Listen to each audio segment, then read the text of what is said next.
Hello YouTube, I'm back at again with another dueling book video, and it's not a custom archetype duel. It's going to be my actual real life deck that I'm playing against his Phantom Knight deck, while he's up against my Dogmatika Invoked Eldlich Shaddoll deck. It is 60 cards, but you'll see why it's so good. With the hand I've pulled, outstanding. Because although he goes off with a really strong board, I do have a remarkable hand, so...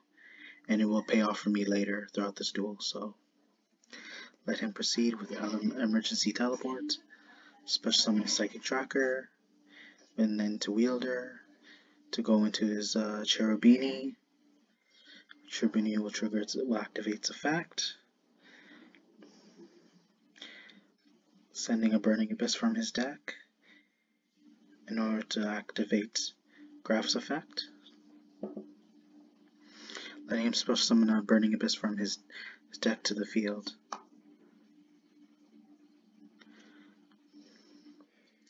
And then going to Sir, he will link summon for link 3 to Bardiche. Sir uses effect, special summon Cherubini back from grave to field.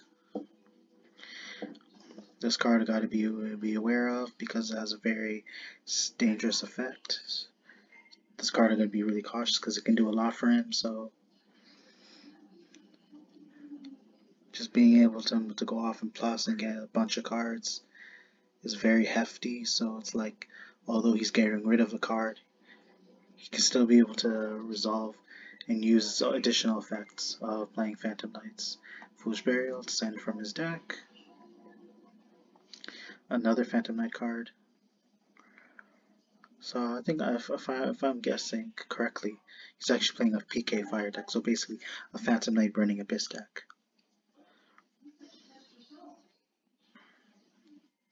Alright, I assume he used Red Gloves effect, special summon him.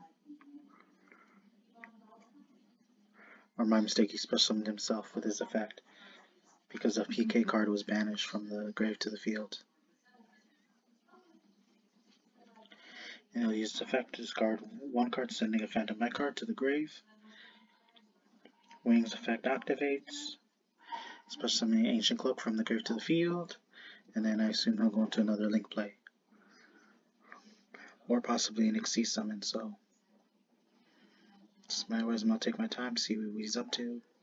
So I was right at link 4. You hear me say I love 60 cards. Oops, absolutely. He's actually going to Appaloosa. So he's trying to stop my second. He's trying to stop my going second play right now. But with this card and with putting Droplet in tactics, it's just enough to pretty much counter his Appaloosa.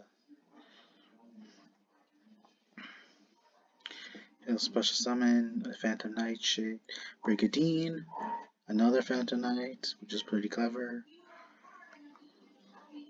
to go into another potential link 2 play.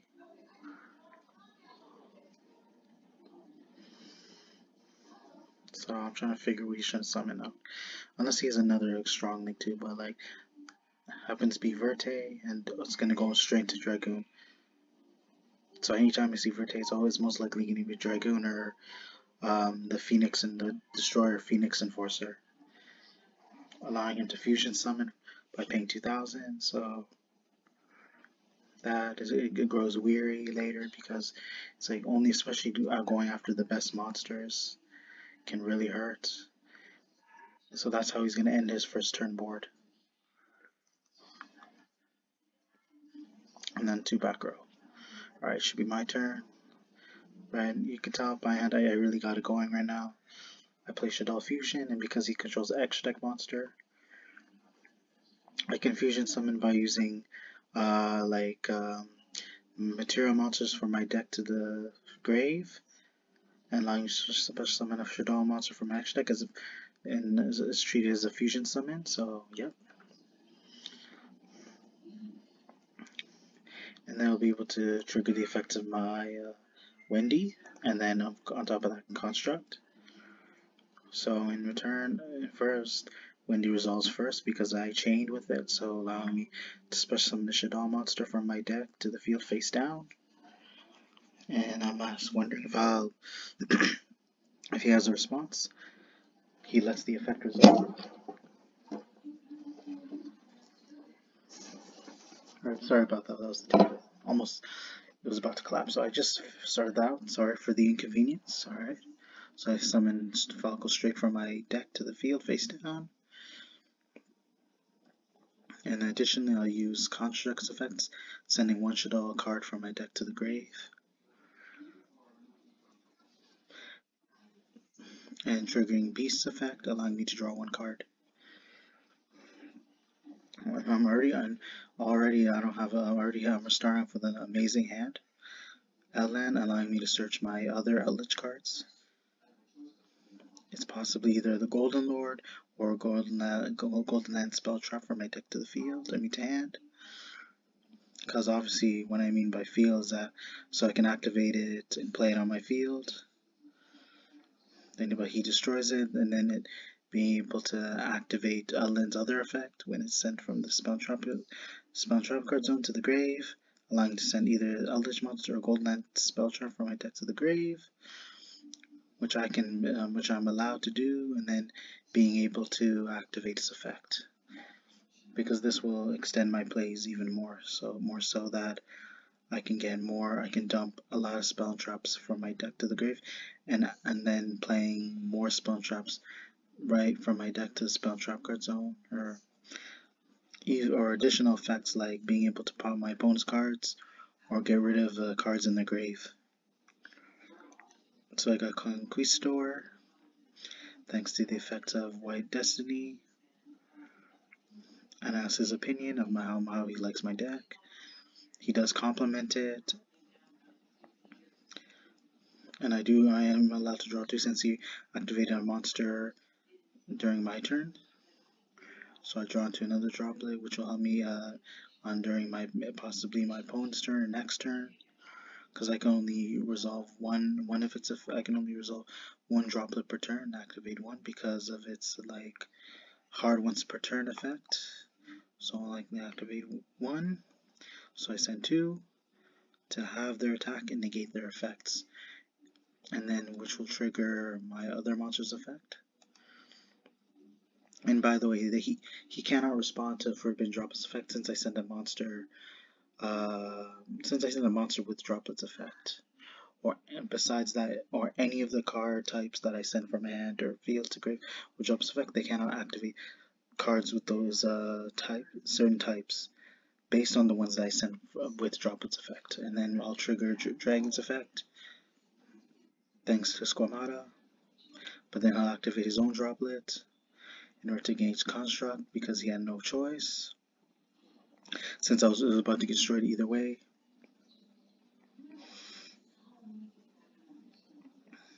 I still have a lot going for me, but we'll see how this duel goes out. I'll use Golden Lord's effect. Here was kind of stupid of me. I should have probably possibly attacked both of his monsters with Eldlich, the Golden Lord, and Construct to possibly get rid of these annoying cards, but then I immediately rush into Verte Anaconda, but you'll see what happens next. I figured that once I activate his effect, he was going to have a response. It happens to be his Fog Blade. Doing so will negate its effect, which will cancel out the summon of my fusion monster, which is unfortunate because now I pretty much left myself open for an attack, which if they do attack my Verte, they can deal a lot of damage. And I'm still trying to figure out what to do after they stop my monster's effect. So, and I do have to set my back row in case now that I'm in a sticky situation, I have no choice. So I could potentially end up losing, or I could try to force my opponent to forfeit the game, depending how I can turn this around, and possibly just outmatch his field. Because since not only am I playing a bunch of monsters, I'm playing a bunch of back row that can turn the table for me. So I gotta be able to commit to my plays, I gotta like stall him as much as possible and pretty much be able to endure what's gonna happen throughout his turn, since I cannot attack. I don't have to. All I can do is pretty much prevent him from killing me. And he does draw into another Silent Boots. He'll use Bardish's effect. I'm just gonna fast forward. I'll use Droplet in response. He doesn't get his effect. And then he'll go into Artifact Dagda. So whenever another card is activated, he can set one of his artifact cards to spell and drop card zone. And reason being is like, and I do destroy his Bardiche. And reason being that he's able to do that unless whenever either player activates a card effect, he can set an artifact card. But then what happens is if it is destroyed in the spell drop card zone, it can trigger, it'll be able to actually trigger its effect and putting me at risk. So because right now if I hit his back row, or if he managed to destroy his own card, it's like I can't special summon from next strike, and that could be a problem. Because that's where I have easy access to my best monsters.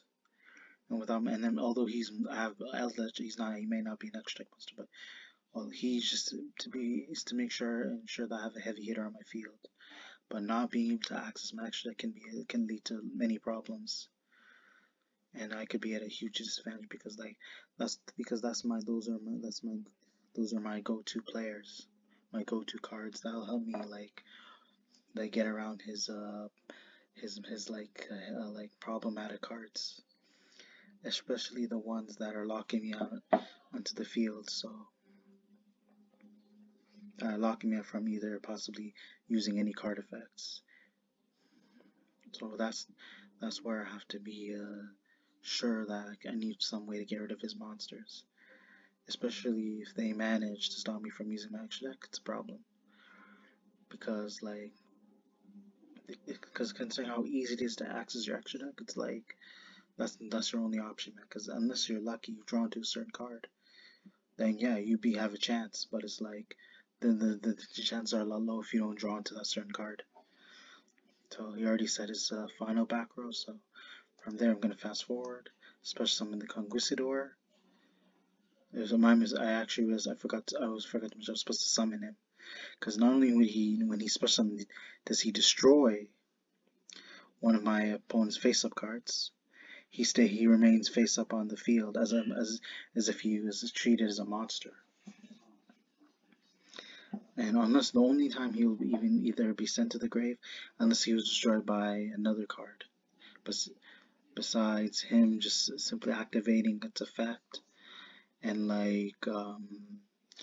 just remaining there, he has to remain on the field because he was not destroyed by any other card. But the only thing that was destroyed was his card, thanks to Conquistador, and then I'll be able to activate another Conquistador, destroying his Bardiche. Unless he has any response, he doesn't. I'm well aware of their stats, so I keep him I have him remain in defense mode. So because I don't want to take any chances, especially how low his attack is and the amount of life points my opponent has compared to me. So I do consider what I have in my grave that could help me possibly in order to turn this duel around. So I have a lot going for me right now. I am checking my grave. I possibly do have the advantage. I could possibly fusion summon if I want to right now, but yeah, which I will. Because then I can do several times, and he does admit that he's lost. He admits defeat. He potentially draws to see what he got into, and that should be game for him. And hope you guys enjoyed this video. Before I end this video, I just want to show you the deck profile that I'm using. So these are the cards. This is a 60 card deck. I forgot to mention, which in case you pretty much saw in the video, but this is the type of deck that I play, which I'll also be playing in real life when I go to locals. And I personally I play this deck because I want to test my real life build so I can understand how the cards work. I have a better understanding ever since COVID. It's really hard to play test these cards, and I do understand like the concept of this deck, and I figured out my own strategy, how to build this deck based on my own like implementations, my own strategies, and my interest. And if it may not work, it does work out for me, but it may not work for you guys. But just take this into consideration and come up with ideas by looking at this build and see what cards you might want to add to your deck or you might want to remove from your deck to make it more liable. And it's up to you whether you want to play 60 cards, but for my build, it's the perfect ratio. 40 cards is usually mandatory for decks that want to play consistently, especially doing more better in competitive duels. And for those out there, take this as a learning experience and then try to up your dueling. And again, I hope you guys enjoyed the video and expect more content from me. Be sure to check your notifications, comment, like, subscribe. Thank you.